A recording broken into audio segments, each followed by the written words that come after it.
The Complete Guide to Ketosis.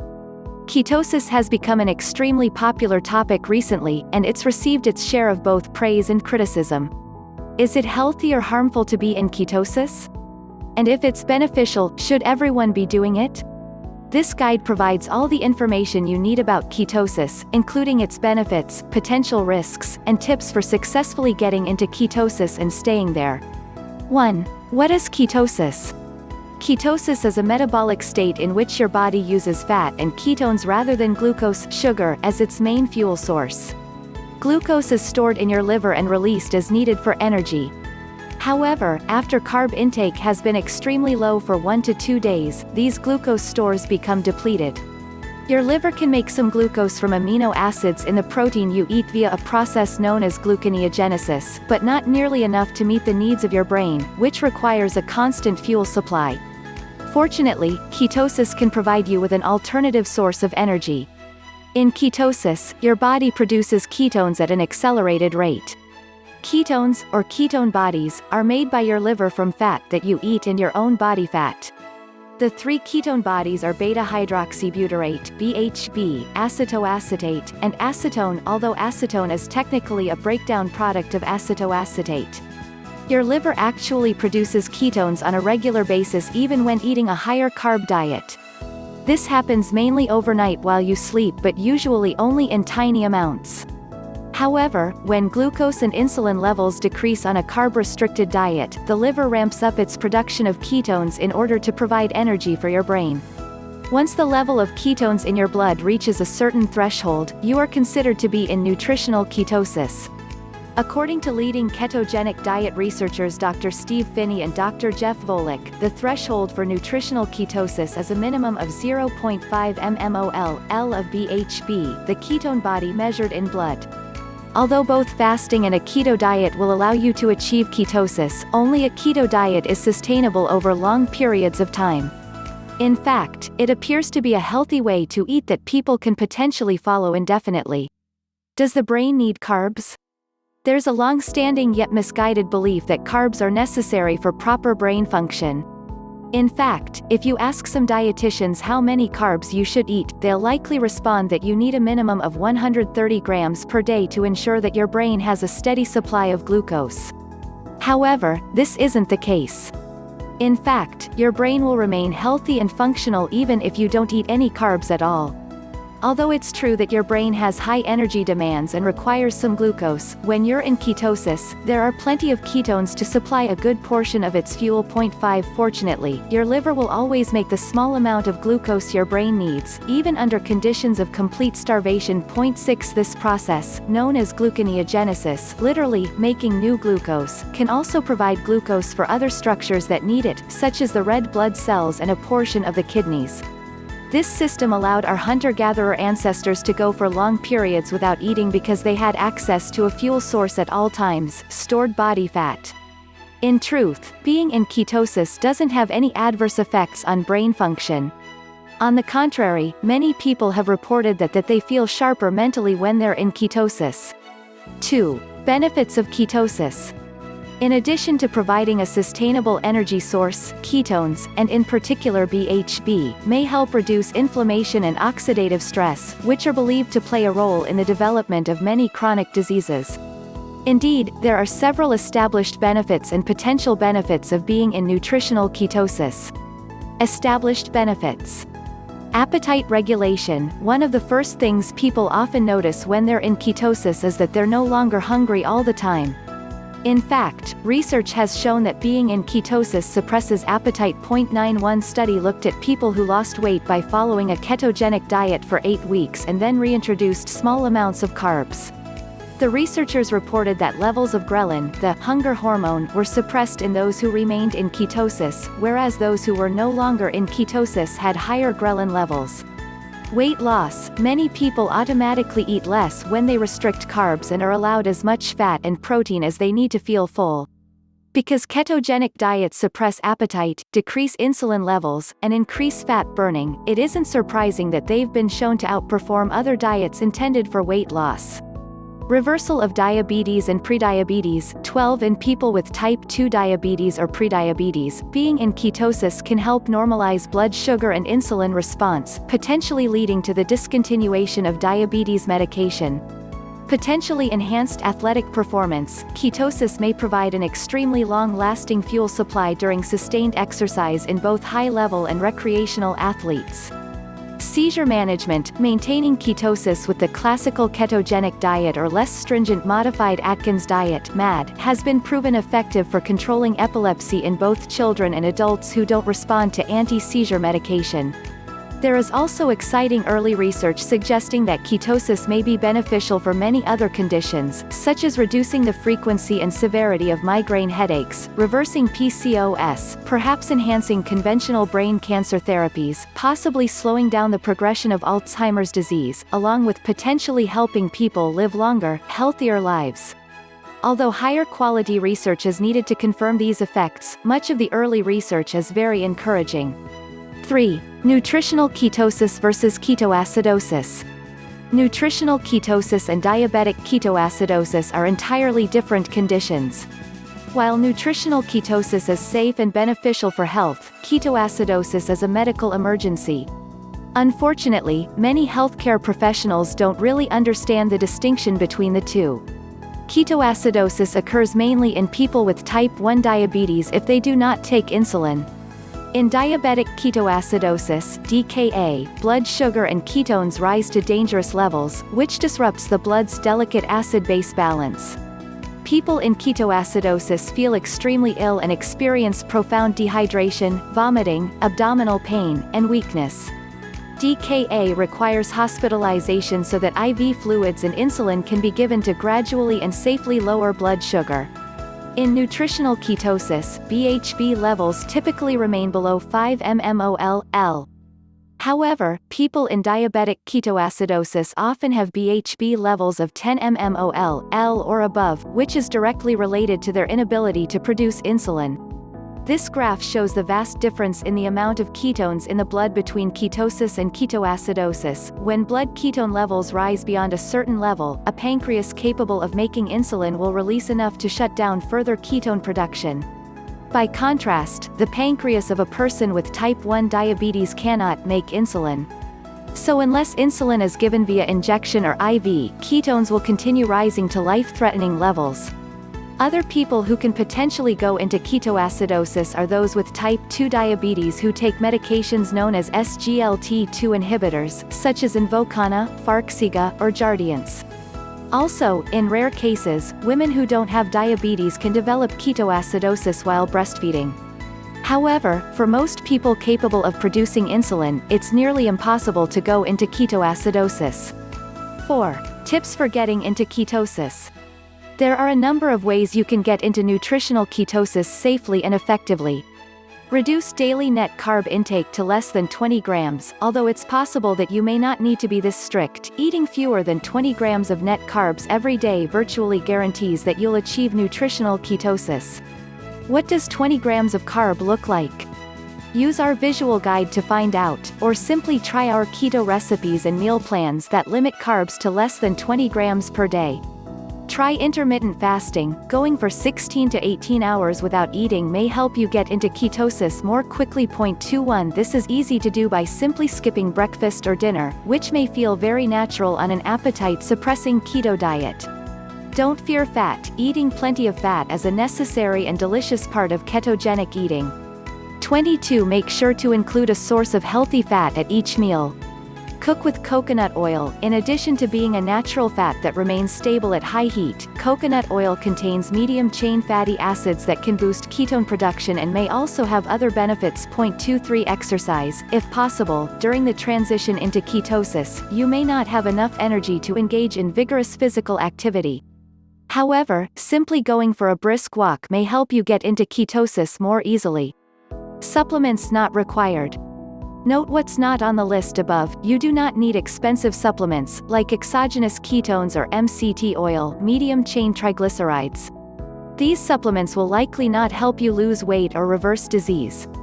At least there's no evidence for that.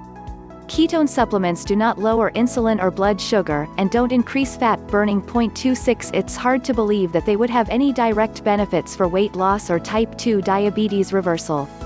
People claiming huge benefits of these supplements, despite the lack of solid scientific support, may sometimes have a financial reason to believe in the supplements.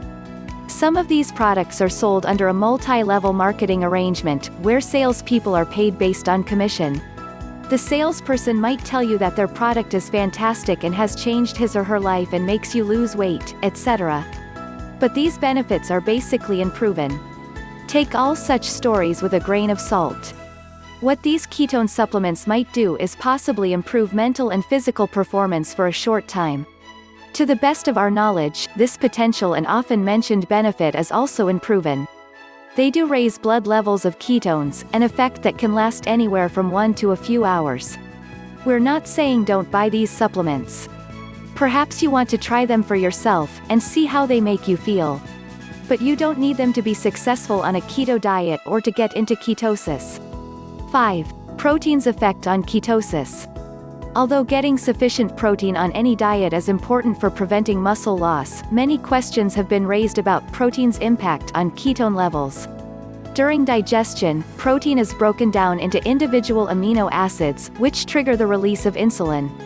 Although the amount of insulin needed to transport these amino acids into muscles is small, when large amounts of protein are consumed, the rise in insulin might potentially reduce ketone production to some extent.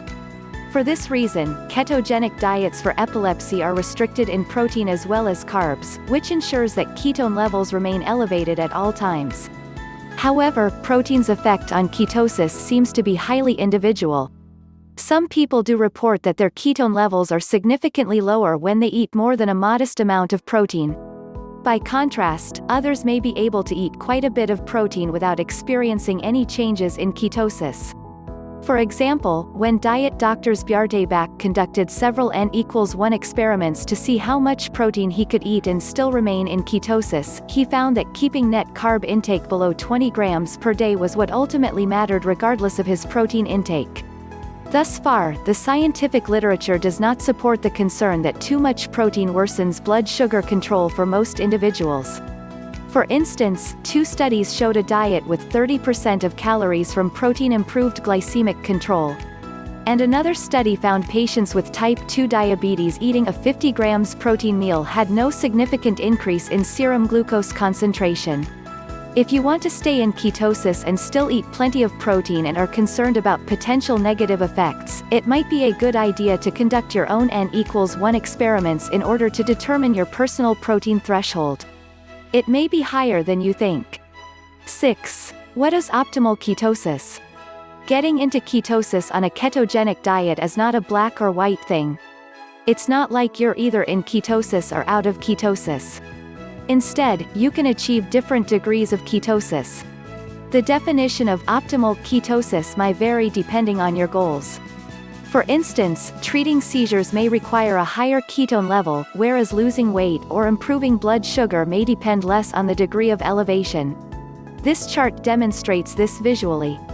The numbers below refer to values when testing blood ketone levels. Below 0.5 mmol, L is not considered ketosis, although a value of, say, 0.2 demonstrates that you're getting close. At this level, you may not be at your maximum fat-burning zone. Between 0.5 to 3 mmol, L is nutritional ketosis. You'll likely be getting a good effect on your weight and metabolic improvements. Around 1.5 to 3 mmol, L is called optimal ketosis by some. However, the concept of optimal ketosis is controversial, and it's unclear if it offers any substantial benefits over the 0.5 to 1.5 level. Exceptions could be treating seizures or those interested in maximum mental and physical performance gains. Over 3 mmol, L is higher than necessary. It will probably achieve neither better nor worse results than being at the 1.5 to 3 level. Higher numbers can also sometimes mean that you're not getting enough food, starvation ketosis. In people with type 1 diabetes, ketone levels over 3.0 mmol, L can be caused by a severe lack of insulin that requires urgent medical attention. Over 8 to 10 mmol/L, it's normally impossible to get to this level just by eating a keto diet. It means that something is wrong. The most common cause by far is type 1 diabetes, with a severe lack of insulin. Symptoms include feeling very sick with nausea, vomiting, abdominal pain and confusion. The possible end result, ketoacidosis, may be fatal and requires immediate medical care. 7. Signs that you are in ketosis. There are several signs that suggest you're in ketosis, although measuring your ketones is the only objective way to verify it. Here are the most common ones. Dry mouth or a metallic taste in the mouth. Increased thirst and more frequent urination. Keto breath, or fruity breath, which may be more apparent to others than yourself. Learn more initial fatigue, followed by an increase in energy. Decrease in appetite and food intake, one of the more welcome side effects. Measuring ketones. There are 3 ways to measure ketones, which all come with pros and cons.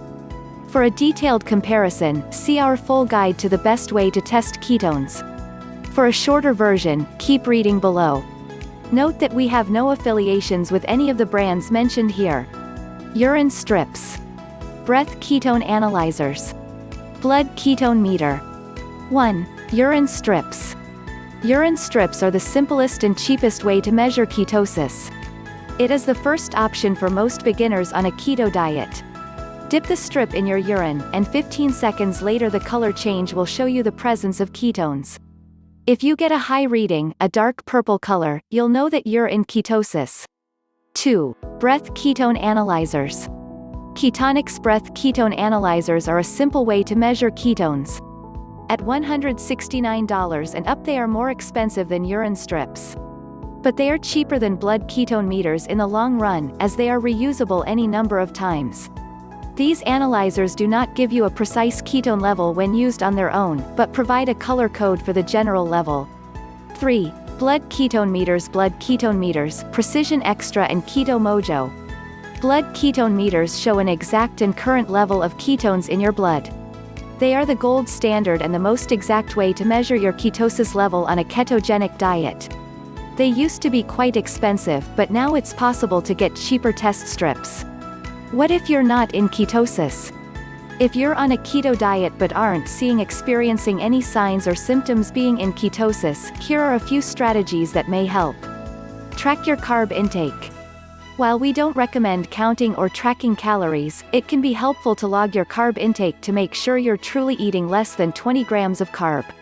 Use an online site or app, such as Chronometer. Test blood ketones in the late morning or afternoon. Blood and urine ketones vary throughout the day, as well as from person to person. Many people find that their blood ketone levels are usually lowest right after waking up. Try testing later on, preferably a few hours after eating. Even if you're only in ketosis for a portion of the day, you're still getting some benefits, as discussed in this talk by Dr. Steve Phinney, Achieving and Maintaining Nutritional Ketosis. Try to be patient. Although some people get into ketosis relatively quickly, it may take others a while. Unfortunately, people who are insulin resistant often seem to have a longer journey. Put in a solid month of consistent keto eating, and try to ramp up your physical activity, if possible. Within 4 weeks, you should definitely be in ketosis and experiencing its benefits. 8. Side effects, fears and potential dangers. Side effects typically happen within the first few days of starting a ketogenic diet and include headache, fatigue, lightheadedness, irritability, cramps, and constipation. These are known collectively as the keto flu, which can be remedied by managing fluids and electrolytes, among other things. Read more about the keto flu. Is being in ketosis safe for everyone? Being in ketosis is safe for most people, and it can provide many health benefits, including weight loss, optimal blood sugar and insulin levels, to name a few. However, certain individuals should only follow a ketogenic diet under medical supervision, and others are best off avoiding it altogether. Conditions that require medical supervision and monitoring during ketosis. Type 1 diabetes. Type 2 diabetes on insulin or oral diabetes medications. High blood pressure on medication. Liver, heart, or kidney disease. History of gastric bypass surgery. Pregnancy. Conditions for which ketosis should be avoided. Breastfeeding women. Individuals with rare metabolic conditions that are typically diagnosed in childhood, such as enzyme deficiencies that interfere with the body's ability to make and use ketones or to properly digest fats.